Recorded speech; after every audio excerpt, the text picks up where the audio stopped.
Hey, this is Everett, and I wanted to talk about something that I just discovered concerning about how I get things done every day. That's pretty interesting. So here we go. Each morning, and I have my coffee, and I make my list for the day, and this list includes my work tasks, my training stuff, creative projects, writing, calls that need to be made, everything. And then I work that list, and as they get done, I just cross them out. It's a very simple process. Now, almost every day, there are a few items still left on the list, so I take those items and I transfer them over to the next day. But here's the interesting part. It didn't take long to see that the items I transferred over on Monday were the same items I was transferring over on Tuesday and Wednesday and the next week. There were always the same to-dos that I avoided, and I was just kicking them down the road. So I took a look at my master list, the list as it is first thing in the morning, and I found that all the items on that list fell into three basic categories. First, you had the things that I actually wanted to do. These were the items I was excited about and enjoyed doing, so I attacked them first.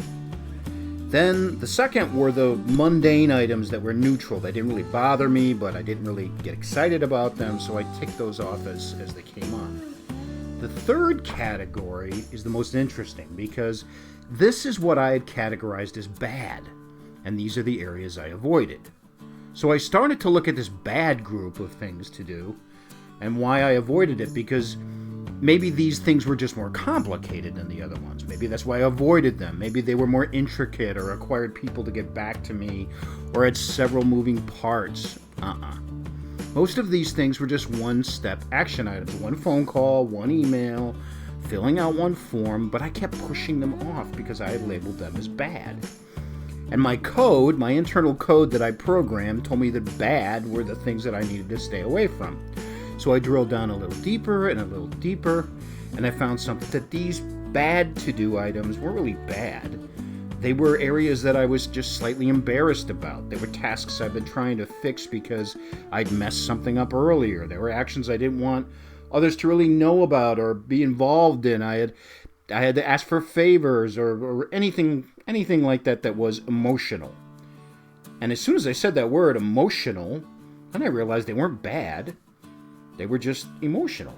And as soon as I thought that, the very second, that bite, that fear, that avoidance went out of them. So I no longer think of these things as bad, and I've actually started calling them what they are, emotional. In fact, I made a separate category on my list and have written down the emotional items that I need to get done each day. And like magic, that sting, that worry, that fear just went away. Now, it may just seem like semantics, but sometimes that's all it takes. Because my mental scanner sees bad as scary, as dangerous, as something that's bigger than I am. But it sees emotional as something that's controlled by me. So that's what I'm doing now. I'll keep you posted on how it works, and let me know if you try it.